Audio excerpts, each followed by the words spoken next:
I was an NYPD officer on 9/11. I was giving a buddy of mine a ride down to court, and we heard what sounded like an airplane fly overhead, and then we heard a loud boom. And I looked up and I could see a hole in the tower.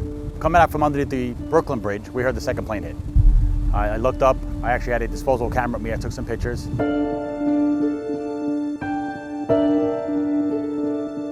I made a U-turn, myself and the police officer. We took about 3 or 4 steps.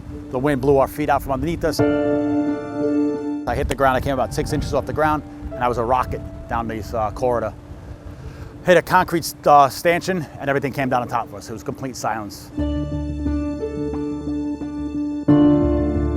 I was sitting in a hole. It was about 2 feet by 2 feet by 2 feet. I was curled up in a fetal position. I was laying in water. There was fire above me.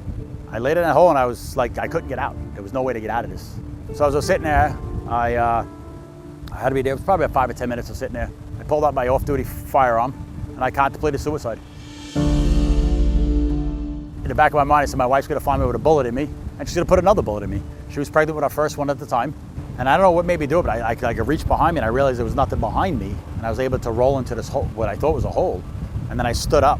I felt the gust of wind and I looked up and it was like a perfect column for me to climb out of. This is 23 years. This is probably the 3rd time I've actually teared up about it.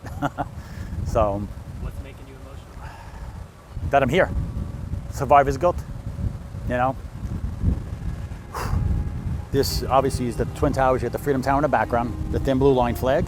These are the original 23 members from the NYPD that were killed on 9/11. And then I have Mike Montesi from Rescue 1 and Keith Fairban from Columbia Presbyterian EMS. It is nice that the city doesn't forget, the community doesn't forget.